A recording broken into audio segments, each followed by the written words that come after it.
जय श्री कृष्णा, हर हर महादेव। कैसे हैं आप सभी का स्वागत करती हूँ आपके अपने यूट्यूब चैनल हरे कृष्णा वास्तु टिप्स में। हौलाष्टक का समय शुरू होने जा रहा है। होली का पर्व है 25 मार्च के दिन और होलिका दहन है 24 मार्च रविवार के दिन। होली से 8 दिन पहले लग जाता है हौलाष्टक।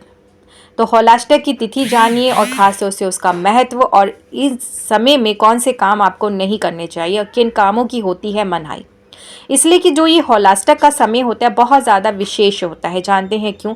देश भर में होली का त्यौहार धूमधाम से मनाया जाएगा। हिंदू धर्म में इस दिन का विशेष महत्व है। होली से ठीक 8 या 9 दिन पहले से एक और पर्व मनाया जाता है जिसे कि हम हौलाष्टक के नाम से जानते हैं। हौलाष्टक पूरे 8 दिनों का होता है। इस दौरान किसी भी तरह के शुभ और मांगलिक कामों को करने की मनाही होती है। बता दें आपको कि हौलाष्टक फागुन मास की शुक्ल पक्ष की अष्टमी तिथि से आरंभ होता है जो पूर्णिमा को समाप्त होता है। तो चलिए जान लेते हैं हौलाष्टक का समय कब लगेगा 2024 में और इसका क्या महत्व है और क्या करें और क्या नहीं। तो चलिए जानते हैं हौलाष्टक का समय किस दिन से शुरू हो रहा है। हौलाष्टक फागुन मास के शुक्ल पक्ष की अष्टमी तिथि यानी कि 17 मार्च से शुरू हो रहा है जो फागुन मास की पूर्णिमा यानी 24 मार्च के दिन समाप्त हो रहा है। तो सबसे पहले है दिन 17 मार्च से लेकर रविवार जो शुरू होगा और 24 मार्च रविवार। तो ये जो रविवार से रविवार का दिन है बहुत ही ज़्यादा संभल के रहने वाला दिन है, इसलिए कि इस समय में नेगेटिविटी हमारे चारों तरफ फैली रहती है। नकारात्मक शक्तियाँ बहुत ज़्यादा इस समय प्रचंड रहती हैं। तंत्र मंत्र की क्रिया बहुत ज़्यादा की जाती हैं। तो अपने घर में सेफ रहें और सबसे पहला एक महा उपाय, जब भी आप घर से बाहर निकलें इन दिनों में तो अपने साथ एक कपूर की टिकिया ज़रूर रखें। या तो आप एक हैबिट बना लें, थोड़ा सा कपूर ले लें और उसे आप काले रंग के कपड़े में करके अपने पर्स में, अपने पॉकेट में कहीं पे भी रखें और घर आएँ तो उसे आप जला दें और अगले दिन फिर से आप नया कपूर रख लें। इस तरह से अगर आप इस हौलाष्टक के समय में कपूर का यह उपाय अपनाते हैं तो आप हर एक नकारात्मक शक्तियों से दूर रहते हैं। आपके अंदर की जो एनर्जी है वो बनी रहती है, आपके ऊपर किसी भी बुरी शक्तियों का प्रभाव नहीं होता है।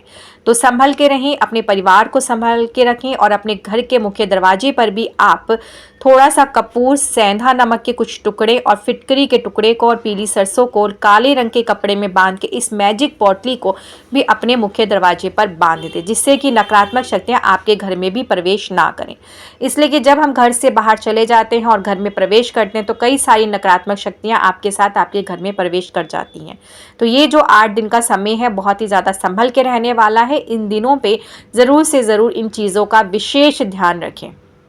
17 मार्च से लेकर 24 मार्च के इन दिनों में विशेष ध्यान रखें।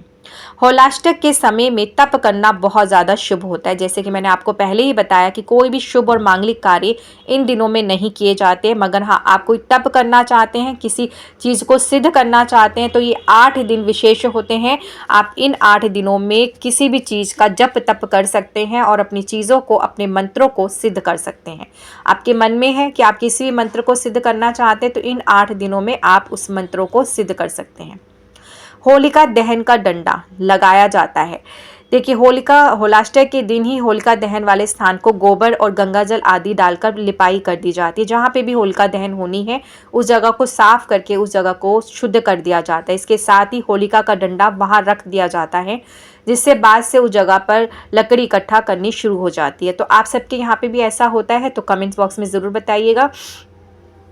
अब हौलाष्टक के दौरान कुछ चीज़ें करना वर्जित मानी जाती हैं। इन दिनों में इन कार्यों को बिल्कुल भी ना करें। सबसे पहला कार्य, हौलाष्टक के दौरान किसी भी तरह के मांगलिक और शुभ कार्यों को करने की मनाही है। तो बिल्कुल भी भूल कर भी आप किसी भी शुभ कार्य को ना करें। कोई दुकान का मुहूर्त या घर का मुहूर्त, गृह प्रवेश ना करें। कोई शादी विवाह का रोका या किसी तरह की कोई रस्म है तो वो भी आप इन चीज़ों को अवॉइड करें। दूसरा कार्य, इस दौरान नए घर का निर्माण या कोई भी गृह प्रवेश नहीं किया जा सकता। तीसरा, हौलाष्टक के दौरान सोना, चांदी, वाहन आदि खरीदने की भी मनाही होती है। तो आप इन चीज़ों को भी ना ही खरीदें, इसलिए कि हम ये चीज़ें जब खरीदते हैं जिससे कि हमारे घर में सुख समृद्धि बने। तो आप इन दिनों में ये चीज़ें बिल्कुल भी अवॉइड करें, ना खरीदें। हौलाष्टक के दौरान नया व्यापार या कोई भी नया बिजनेस की शुरुआत ना करें। किसी भी दुकान का या ऑफिस का मुहूर्त ना करें। हौलाष्टक के दौरान शादी, विवाह, मुंडन, छेदन सहित अन्य 16 संस्कारों को करने की भी मनाही होती है। तो इन दिनों में ये सारे कार्य भी आप बिल्कुल ना करें। अब बात करते हैं हौलाष्टक के दौरान करें ये काम। क्या काम आपको करने चाहिए इन 8 दिनों में, जो कि विशेष रूप से मान्य है और इनको करने से आपके घर में सुख समृद्धि बनी रहती है। सबसे पहला कार्य, होलाष्टक के दौरान पूजा पाठ तप ध्यान करना शुभ माना जाता है, इसलिए कि इन दिनों में जो नकारात्मक शक्तियां हैं चारों तरफ फैली होती हैं। इन नकारात्मक शक्तियों को शांत करने के लिए आप अपने घर में पूजा पाठ ज़रूर करें। अपने घर में सूर्यास्त के बाद कपूर ज़रूर जलाएं, कपूर के अंदर लौंग डाल के उसकी आरती करें और उसकी धुनी अपने पूरे घर में दिखाएं। इससे नकारात्मक शक्तियाँ आपके घर से दूर रहती हैं। होलाष्टक के दौरान हनुमान जी, भगवान विष्णु और नरसिंह भगवान की पूजा ज़रूर से ज़रूर करें। अगर आपके घर में इनकी प्रतिमा फ़ोटो है तो उनकी आरती करें, उनकी पूजा आराधना करें। आप मंदिर जाएं, हनुमान मंदिर, भगवान श्री विष्णु के, वहाँ पे परिक्रमा पूजा आराधना करें।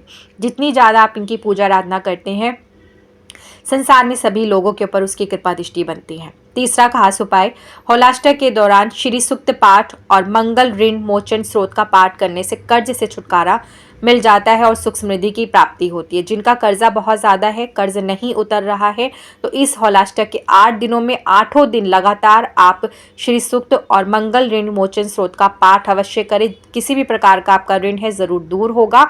और आप पहले दिन जब आप ये स्रोत का पाठ करना शुरू कर रहे हैं तो एक नारियल ले लें और अपने सर से लेकर पैर तक काला धागा नाप लें और इस नारियल पे बांध दें और इसे अपने मंदिर में रख दें। और रोज़ आप इन चीज़ों का जाप करें, पाठ करें और जब आप होलिका दहन हो उस दिन इस नारियल को ले जाकर उसमें छोड़ दें। इस तरह से करने से आपके शरीर की सारी नकारात्मक शक्तियाँ दूर होती हैं। आपका व्यापार अगर बंदा है, व्यापार में वृद्धि नहीं हो रही है, दुकान अच्छी नहीं चल रही, तो वो भी स्थितियां ठीक होने लगती है और धन मन के रास्ते खुलते हैं, जिससे कि आप धीरे धीरे अपना कर्जा दूर कर पाते हैं। वीडियो अच्छी लगे तो प्लीज़ ज़्यादा से ज़्यादा शेयर करें। और भी कुछ जानकारियाँ लेकर मैं आपके साथ ज़रूर शेयर करूँगी। जय श्री कृष्णा, हर हर महादेव।